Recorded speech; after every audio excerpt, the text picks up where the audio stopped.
Welcome to the Alcohol Minimalist Podcast. I'm your host, Molly Watts. If you want to change your drinking habits and create a peaceful relationship with alcohol, you're in the right place. This podcast explores the strategies I use to overcome a lifetime of family alcohol abuse, more than 30 years of anxiety and worry about my own drinking, and what felt like an unbreakable daily drinking habit. Becoming an alcohol minimalist means removing excess alcohol from your life so it doesn't remove you from life.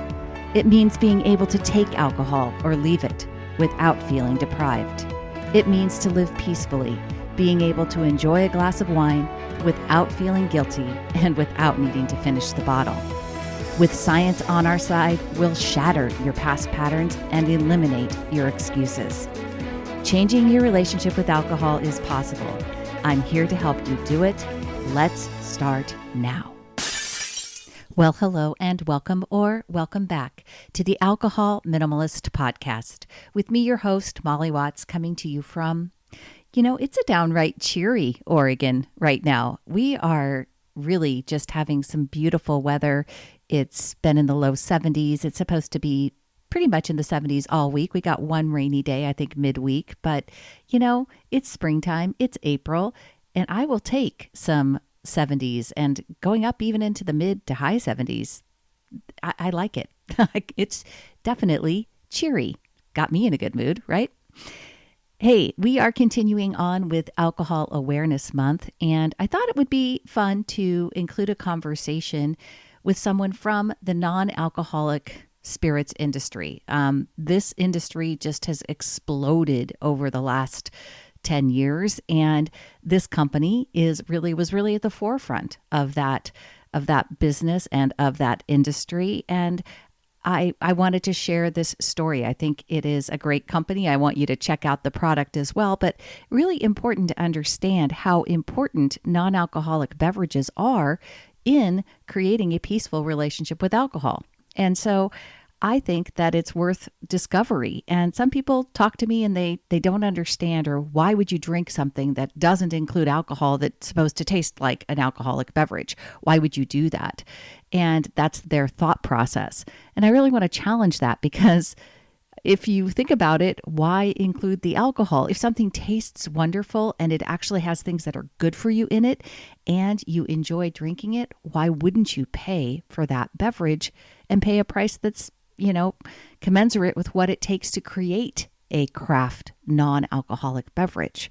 And so I really enjoyed my conversation with J.W. Wiseman, and he comes from a really cool background. He really started out, he's from New York, and he has done work for NBC and on Broadway. And then he was the third employee at Thrillist and was the head of marketing, and really took that publication to a multi-platform content group, millions of subscribers, and then left that, went on to join Skillshare, and then left that and founded his own business called a marketing agency called Good Business. And he helps companies that are aiming to do well and do good in the world, primarily in the food and wellness industries. So really, he started, Good Company has jump-started things like Daily Harvest, Health Warrior, and most recently, Bubble.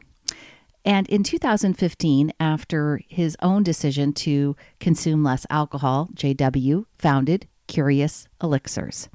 And Curious Elixirs is just a really cool, love all the marketing. You can tell JW is a marketing guy because the brand is just got a really great vibe.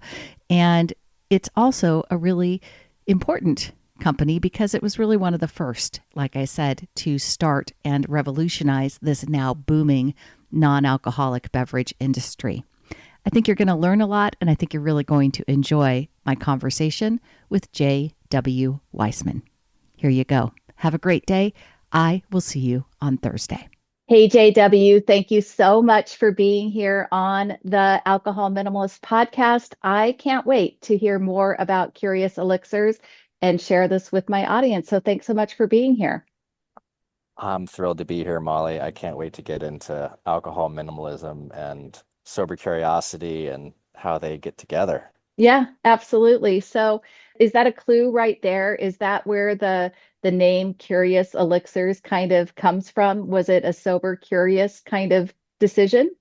Yeah, well, what's so interesting is, you know, I started Curious Elixirs before the term sober curious existed. Really? Okay. Yeah. All right. Wow. And, Ruby Warrington, the woman who coined that term, Yep. um, she used to throw these events called Club Soda in New York and in London. And we actually poured Curious Elixirs at them back in 2016, 2017. Wow. We started in 2015. And she came up with that term, and I'm so grateful to her because it really helped spark this latent possibility in so many people of like, yeah, what does life look like with less alcohol? Could it be more fun? Could Hmm. my mental health be better? Could my physical health be better? Could my social life even improve? And the answer to all of those is yes. Hmm. Because you don't need alcohol to have fun. What you need is connection and something that like makes your you feel good, you Yeah. know? So that's 100%. really where it. You're preaching to the choir. This is absolutely everything that we believe around here. So 2015, Yeah, that you guys are the have to be one of the first non-alcoholic beverage companies that really was directed to this space of that, which has become just a, multi-million dollar industry. But yeah. yes, right, you were probably one We of the were, first. yeah. I think we were among the first that were, and I would say that we were the first to also include functional herbs and adaptogens and really Okay. take a craft cocktail approach to this. Yeah. My Well, they definitely, I mean, the bottles, the labeling, everything looks like a not like it doesn't look like a sports drink. It looks like a craft cocktail, in my opinion. well, that's by design, and we Yeah. really wanted something that you could see behind the bar at a Michelin star restaurant, see a sommelier bring to the table and have like a really elevated experience, and also have something that was frankly like a little mysterious Yeah. because it invites you in, like when you see Curious Elixir number 1 on a menu, Yeah. you're like, what is that? Um, and that's kind of the point is, you want to be like, we're trying to attract people that want to lean in and know more and be like, what? Curious Elixir number 1, tell me more about that. What is that? And I, that's just part of the fun, like life is about fun and flavor. And that's really what we're trying to bring to the table here every time we're making one of our drinks, because life with less alcohol doesn't have to be boring or basic.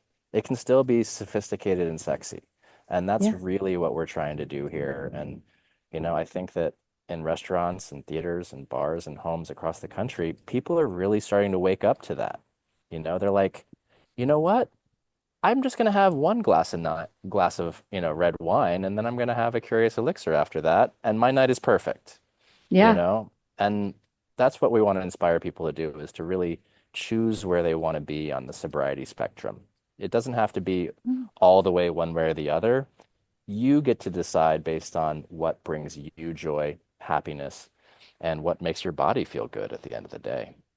Yeah, I like that. I haven't ever used that term, the sobriety spectrum. I think that again, when you and I started first chatting about this today, I was saying, I live my life mostly alcohol free, right? I kind of have that. I use that hashtag mostly AF, right? Because I'm Yeah. mostly alcohol free, but I still include alcohol in my life. And that whole idea of it being a spectrum and being able to choose to include alcohol in a conscious way, in a way that aligns with your long-term goals, with how it makes your body feel, that isn't necessarily what the alcohol industry or what the recovery industry would have us all believe about what's possible with regards to Hmm. alcohol. So I just love the fact that you guys come at it from that same approach, and yes, and of course the term sober curious has helped everybody kind of open up their minds to that idea,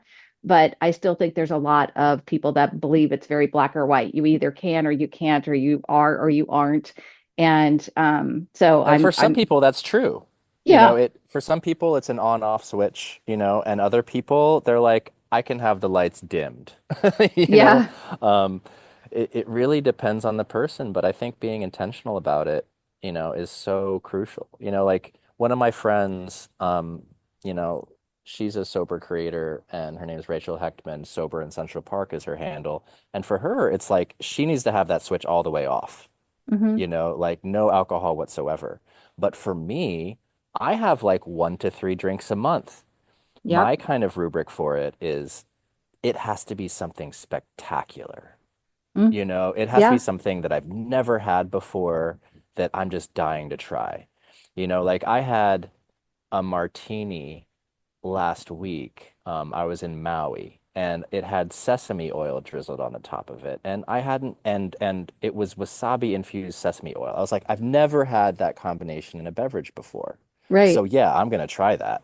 yeah, And it was delightful and it was different. And it kind of opened up my eyes to see how like wasabi can play in a cocktail. Like I'd had something with sesame oil before, but never the two together. yeah, Like those two savory elements playing off of the gin and the juniper worked really well, yeah, right? So that helps inform me as like, oh, what could a future version or what could a future version of like our martini adjacent drink, Curious number three be? Like, could we play around with some of these elements? Um, and so that's really inspiring to me. And I don't want to close myself off to that experience, but instead be able to apply that flavor research into something new in the future. So I try to do it that way because for yeah, me, hospitality and enjoying great drinks in amazing settings, like that's just a huge part of like what makes life joyful. yeah, Um, and I come from a hospitality background, like I started bartending and when I was in college and became a server in college and did, I just love that. It really brought me out of my shell as a human, yeah, the connecting with all these different sorts of people and the food and the theatricality of it just kind of made the perfect storm of what I like to do. And that's carried through my career, from working on Broadway to then working in startups in New York City and eventually owning my own whiskey bar here in Brooklyn. yeah. I know you've got, I was going to say, outside of Curious Elixirs, I know you have a robust background in food, beverage, different facets of that, whether it's bars, restaurants, and Broadway, like you mentioned. So there's you. I love. By the way, was thinking about this when I'm sitting here. I'm looking at the Curious Elixirs label, and I'm kind of just still really interested in the whole concept of how when you were thinking about this branding and thinking about creating these elixirs, I got this strong Harry Potter vibe, like kind Mhm. of going on. Yeah, yeah. The so was the number like the idea to make number one, number two, like was that very clear from the beginning too? Yes. And it's really an homage to cocktail culture Okay. and its roots in alchemy. Okay. Yeah. So when you Right. talk about So Harry Potter, we could go deep into I know. into Nicholas Flamel, who was a real person, from that's back in the Sorcerer's Stone era. But Yep. Nicholas Flamel wrote an incredible herbarium, like this herbal book hundreds of years ago that you can still find. There are a few rare copies of around. And the magic that is in all of these plants is incredible, Yeah. and I feel like we've just scratched the surface of what we've forgotten about these plants. And so with this numbering system in particular, it really goes back to the roots of drinks like the Corpse Reviver number two or Pimm's number one. And these things, like I'm a big mixology and wine nerd. And so Yeah. it's really an homage to some of these classic drinks that had numbering systems. When you see Corpse Reviver number two on a menu, you're like, what is that? Yeah. And that's really just my kind of like tip of the cap to, the bartenders and the creators who have come before us that have made incredible things. And so I want to take inspiration from that and create a really nice, tight menu of drinks that fit any occasion. So with Curious number one, that one is great 4 seasons out of the year. Curious Hmm. number two, also great 4 seasons out of the year. But then you get into Curious number three, it's like that one is perfect for when we're talking right now. It's perfect for springtime. It's like this juniper cucumber Collins that kind of flirts with martini territory. Hmm. Um, but what I love about, our drinks is not just the flavor, but how they make you feel. Like that drink, Curious number three, it has ashwagandha to help you give you this kind of calm focus, Hmm. and has many other benefits as an adaptogen, depending on, what's going on with your body. And that's the beautiful thing about a lot of these Adaptogens. herbs and Yeah. plants is they adapt to you based on what's going on in your body. Like if your cortisol level is too high, some adaptogen levels will lower your cortisol, the pain molecule. If your cortisol is too low, sometimes it'll raise your cortisol. Yeah. It kind of depends on what's going on. And it's kind of similar to like how you and I think about alcohol. It's like, how do I want to have alcohol show up in my life really depends on what's going on in my life that week or that you or that year you Yeah. know?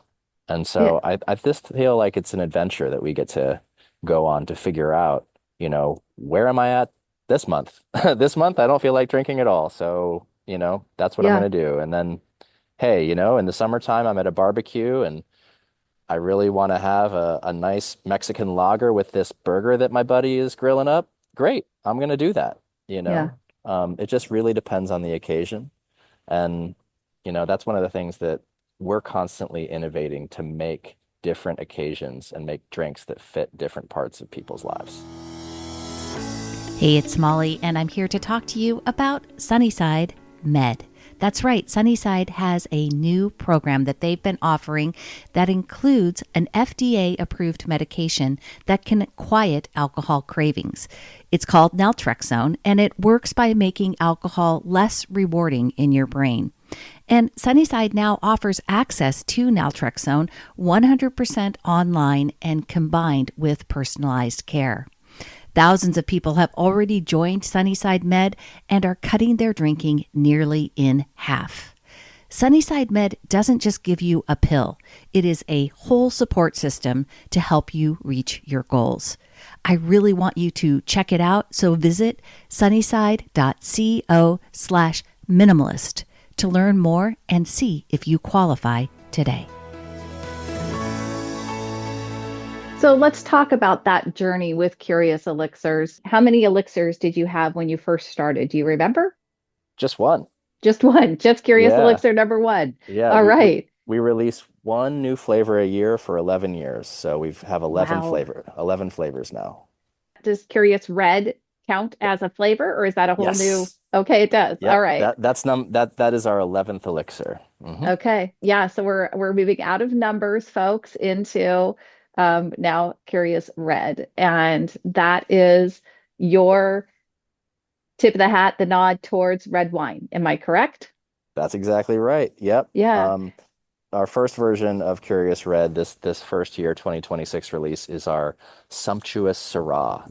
So Okay. it's a California Syrah, um, that blends 24 different botanicals to really give you this complex but subtly sophisticated drinking experience where there's, a beginning, a middle, and an end to every drink that we do. And that starts with how it looks when you pour it, because, we eat with our eyes first, right? You Yep. want to make something that looks beautiful and smells beautiful before it even hits your lips. So that one um, took about 2 years to make. And we have ingredients that also really help you unwind with your friends or just help you kick back after a long day. And it's got some of my favorite adaptogens in there. It's got Kanna from South Africa, which is like a natural SSRI, Okay. so it's really interesting in how it works on the body as a heart opener and how it helps keep your levels of dopamine elevated in your bloodstream. So rather than excreting them, it keeps them in your bloodstream longer, which is really nice. And Really cool. does a few other things, but more studies are being done this year, last year, the last couple of years. Kana is really starting to get the research that it needs, so that people can understand how it works in different settings. It also has ashwagandha, and it has another one, which is passion flower, which is really good for unwinding your body and aids in your sleep, much like a magnesium would. So Nice. that one gives just like kind of it's like a great social connecting drink that then helps get you ready for bed. That sounds like a lot of people's answer to exactly what they're looking for when they are, drinking alcohol, which we all know alcohol helps people get to sleep quickly, but unfortunately disrupts sleep later. So hopefully, uh, to switch to something like Curious Red would be a step in the right direction, definitely. Yeah, that one's super fun. We just came out, about a month ago, and Yep.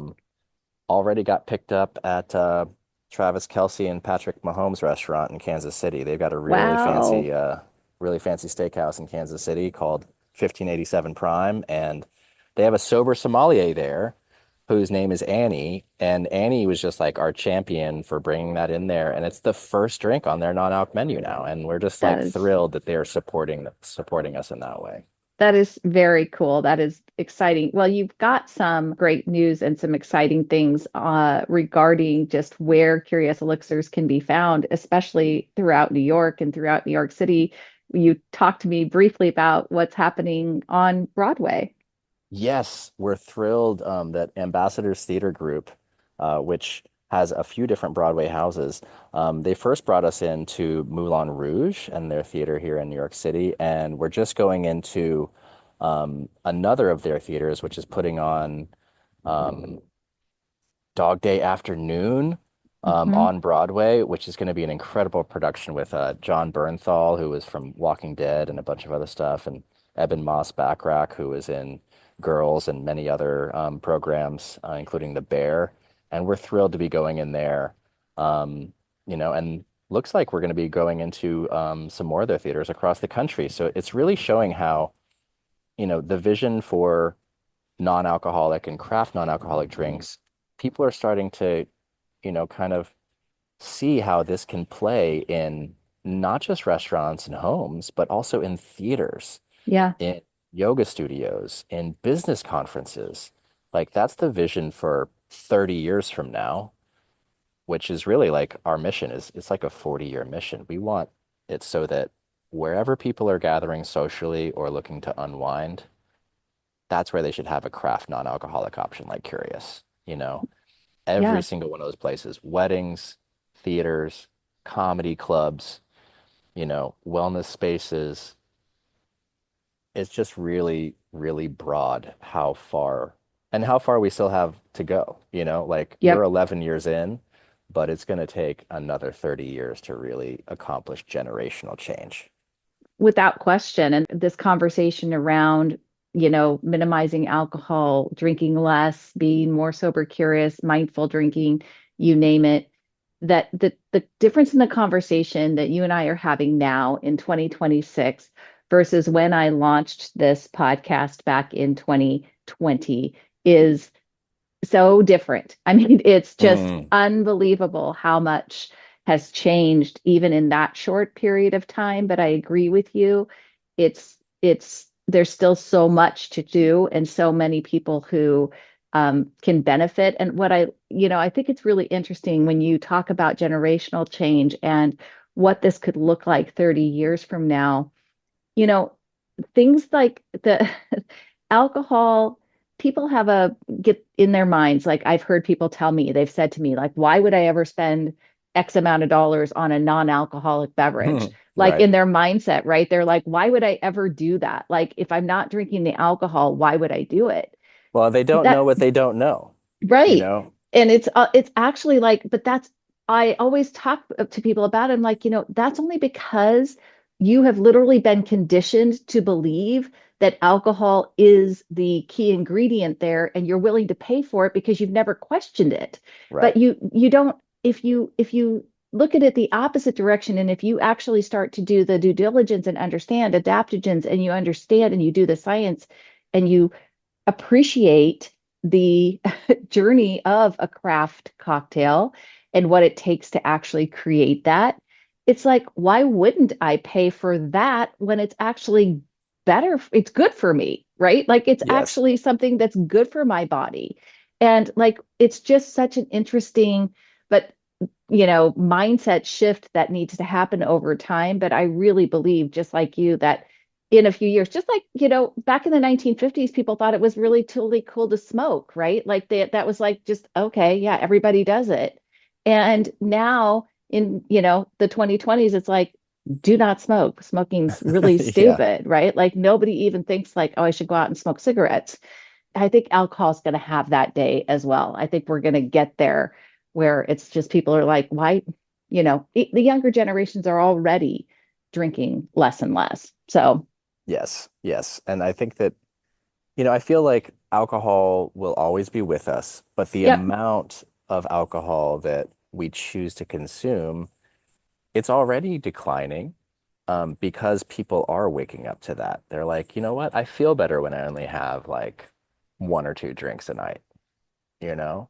yep, And that's really the line for me. Like even though I'm only having, one or two, 1 to 3 drinks a month roughly, if I have like on those rare nights a year when I have three, I have like a slight hangover the next day, sure, and yeah, I'll tell you what, like having a 3-year-old daughter and having a hangover, that is not a good combo. So I'm just like, yeah, I am at a 2 drink limit yeah. pretty much all the time now. No, I hear you. I feel the same way. It's like I talk with people about that all the time too, especially if you know, when people come out of like an alcohol-free period, like a 30-day, like a dry January or whatever, you really got to pay attention because you will absolutely, and if you aren't used to, if you don't drink much, like I don't drink much these days, so I'm with you. When I have a third drink, I absolutely, without question, feel it the next day, which is kind of ironic since I used to drink 3 drinks a night, like pretty Yeah, routinely. like So every it's night. like,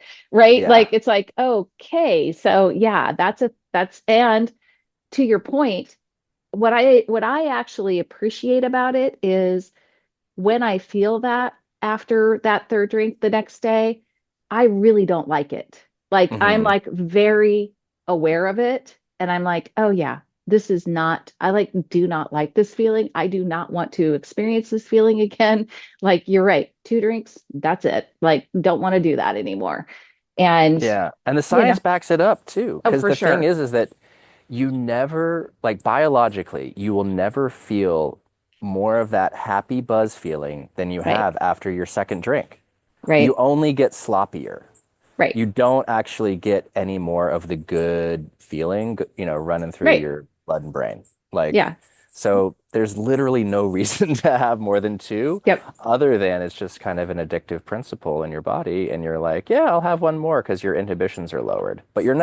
you're never gonna get a bigger buzz than you have after like 2 drinks. Yeah. You feel Actually, more yeah. sloppy. No, we talk about the science around here quite a bit. So that chasing the buzz, the therapeutic effect of alcohol is from 0 to 0.055 blood alcohol content, which is typically the first drink for most people. And then maybe up to, being the legal limit of intoxication of 0.08%. Anytime when you are adding in drinks after that, you are just asking for all the negative consequences. There is no possibility. The therapeutic effect is from 0 to 0.055. You can't get to that. You can't chase that. It doesn't work. It doesn't. You just add in more alcohol, which means that you're increasing all those negative consequences. So, Yeah. yes. Yeah. Um, well, so, okay. So we have 11 curious elixirs right now. We are now April 2026. You said Curious Red took like 2 years of development. Can you give us a glimpse into the future for 2027? Do you know what's coming for Curious Elixir number 12? I do know what's coming. I'm working on it. Yeah, I'm working on it with our team, and we source ingredients from all over the globe. So currently we have 111 ingredients from 6 continents. So that can kind of give you a sense of like the Yeah. scale of where we're pulling from. And, with our last one, Curious Red, with 24 ingredients, you know, the next one I think will have slightly fewer, but still close to 2 dozen, like Yep. it's not ready yet, but, it's kind of going around into the tasting trust, as I like to call it, of people with different palates from different walks of life, and kind of different stakeholders, Okay. whether they're sommeliers or whether they're beverage directors or whether they're, just friends of mine who I've known from the industry for years who just have a trusted palate and have a different perspective than I do. Because different people and different palates like different things, and not Sure. not every person is going to love every single one of our 11 elixirs.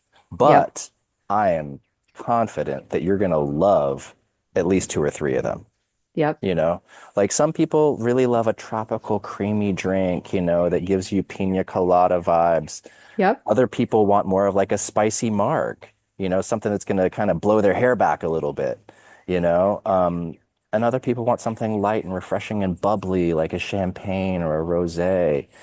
Some people want like kind of like just a really refreshing lager, or they want something that is like really, you know, gin forward and kind of like super cocktaily. Mhm. There's different things for different people. And when we bring it to the tasting trust, we have to keep in mind what we already have and what we're missing. So I'm sure that you could figure out where Yep. we're moving next, but I ask you to keep your predictions to yourself. Got it. I will Um, say nothing. Let's let the mystery be Mystery fun. continue for sure, Yeah. 100%. So I was just about to say I'm curious, which I think is kind of comical. Yeah. But I would love to know, do you recommend with each elixir, do you kind of give people a recommendation for how it should be served, or is that really up to everybody's individual palate as well? One of our favorite phrases at Curious is yes and. Yeah, And so, yes, we provide, serving suggestions, so you have some at your place right now, I right? do. Yep. So what do you have near you right now? And I'll give you some of the serving suggestions. Well, I think I've got the whole, You got the whole I shebang? think I've got the whole shebang. Yes, I do. Okay, so pick a number between 1 and 9. First number comes to your head. 8. Okay, so curious number 8 is our Amaro. It's our black and blue Amaro. So it's blackberry and blueberry and fig is the base. And then we infuse that with different kind of Italian style herbs. So there's some gentian in there for some bittersweet. There's a touch of blackstrap molasses to kind of give it this caramelly note, kind of like an Amaro Montenegro. But I also wanted to make it kind of very herbaceous in the style of like a chinar, which is another kind of, you know, digestif for a kind of similar to an Amaro. So the serving suggestions for that one, um, because it's kind of like this bitter berry kind of herbaceous Amaro, um, tend to be something that can be something, just on the rocks by itself, or if you want something lighter and brighter, you add Hmm. kind of like a ginger ale and a lime, you Hmm. know. You can also just add sparkling water if you want to. But the traditional, serving of an Amaro would be like either chilled or on the rocks, and with in our case, you could do a lemon peel if you want to add a little bit of citrus. But Nice. that one in particular we made for bartenders and people who want to mix it into cocktails themselves and like really play with it. All of the elixirs can, have kind of simple serving suggestions with garnishes, but you can also kind of fuck with it. Yeah. Like you can play with it. And we really encourage experimentation too. Like there's even some people who mix the different elixirs together. Some of them work together Oh, and some of them don't. Um, but, okay. number 8, for example, we do an 86 espresso with Mm. Curious number 8 and Curious number 6. Very simple recipe. It's just cold brew, Curious number 8 and Curious number 6, and it makes our version of an espresso martini. Oh, fun. I love an Yeah, espresso martini. That sounds like a yeah. fun. And Yeah. it's super easy because you just like if you want to make your own cold brew, you just pick up some cold brew anywhere, mix Well, it. I know it mine came with like a really cool card that has like everything. Do you have it?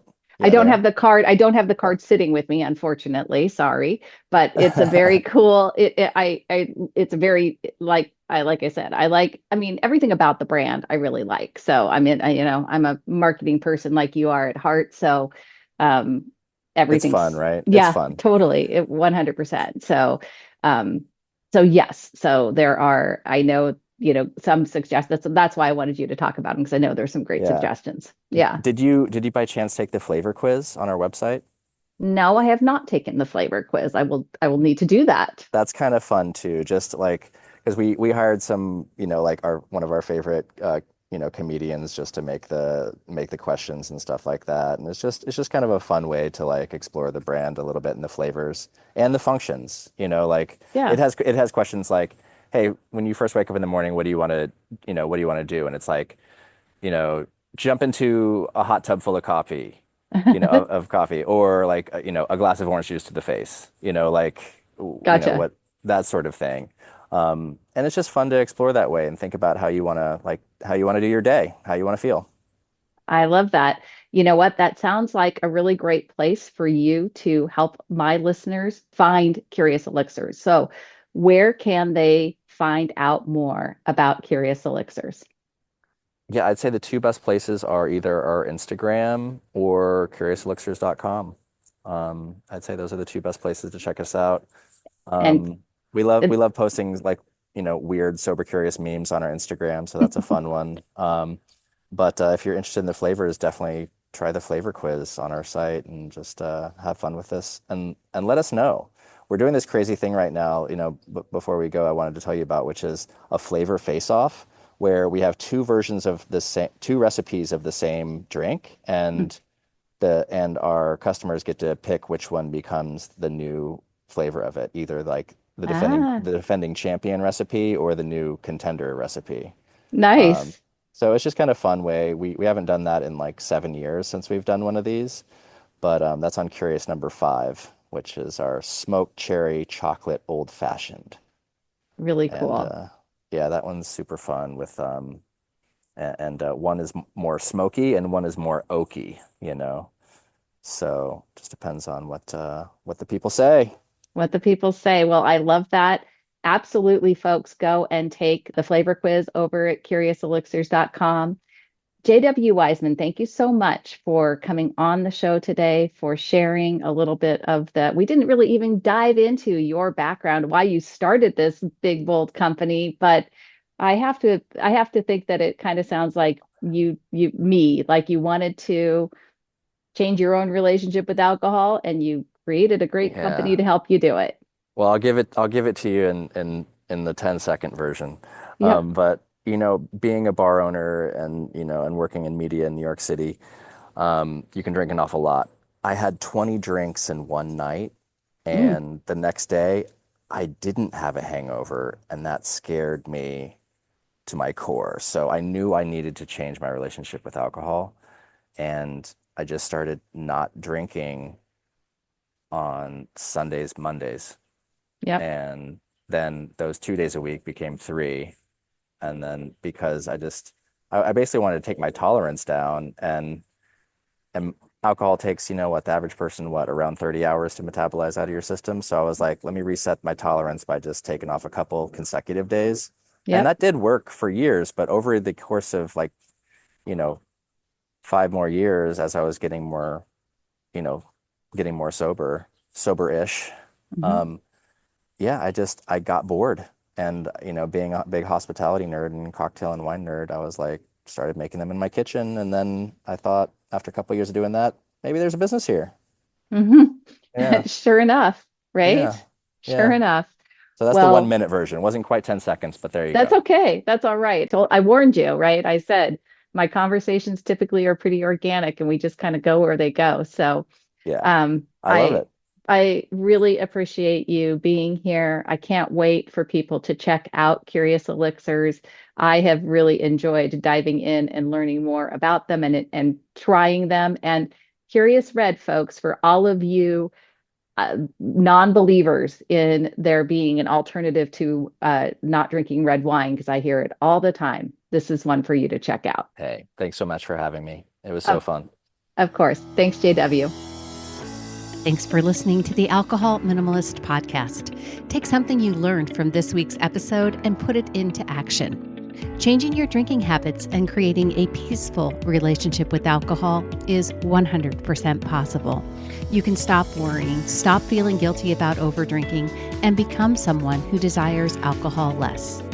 I work with people in 2 different ways, and you can learn about them over at my website. Go to www.mollywatts.com/workwithme or reach out to me directly. Shoot me an email, molly@mollywatts.com. We'll jump on a call and decide what might work best for you. This podcast is really just the beginning of our conversation. Let's keep it going. If there's one thing I know, it's that change is way easier when you stop trying to do it alone.